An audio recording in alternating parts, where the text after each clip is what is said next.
I'm here at the Sofitel in London's Trafalgar Square, and I'm having tea in this very smart hotel with a very interesting man, and his name is Phil Anderson.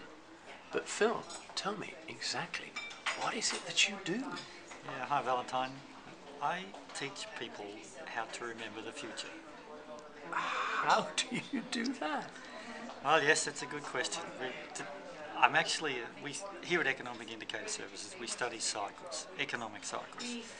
And the one that's most prominent, the best one to know, is the real estate cycle. And so I show people through the website and through what we do, how the real estate cycle pretty much repeats about every 18 to 20 years. And I've done a clock on that, which is on the website, which explains how it goes through in roughly 18 to 20 year cycles.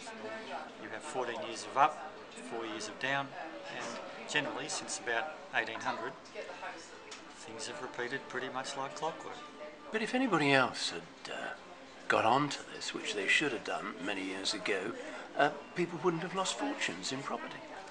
Well, yes, now people have seen the benefits of some of this knowledge. I tried to explain this in 2006 and 2007 to people, but well, not a lot of people were listening because the prevailing attitude was that real estate prices go up forever. As most people around the world have seen now, they actually don't. And there is a cycle, and now that we're approaching the bottom, I try to tell people that it's a great time now to be investing. Trouble is, nobody's got any money, or if they have got money, they need a loan, and they can't get a loan. And that's the cycle. And so you've got to try and be a little bit counter-cyclical and prepare for it at the top so that you're cashed up at the bottom. But you've written a book about this, haven't you? I have written a book. The book's called The Secret Life of Real Estate and Banking. This is also, you can see this around the site various times.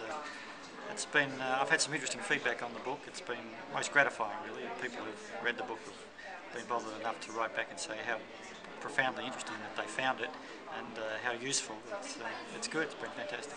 It would be an amazing textbook to be issued to schools, wouldn't it? Well, yes, it should be. The trouble is the book does question the economics profession in a sense, because the academics and many professionals they don't think that they don't even acknowledge the existence of a cycle really, and even when they do, they're not prepared to accept that the cycle is actually working and can be described, let alone forecast. So but it would be good for them to show. You haven't had any positive feedback from the economists? Oh no, I have. They do.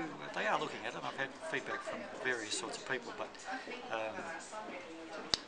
generally, academics and people like that are taught that the world and the stock market and real estate is random, and that's the prevailing belief, and it's very hard to step over that type of belief. And people tend to believe in luck. Yes, they do. They believe in luck, but generally, as I try to show on the website and through the book, once you get to the causal nature of the real estate cycle and the causal nature of behaviour, if you take a certain type of behaviour and you watch that manifest, if you can see the cause behind it, it's very easy to forecast the result. And your book is called again? The Secret Life of Real Estate and Banking.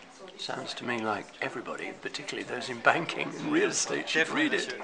Thanks, Phil.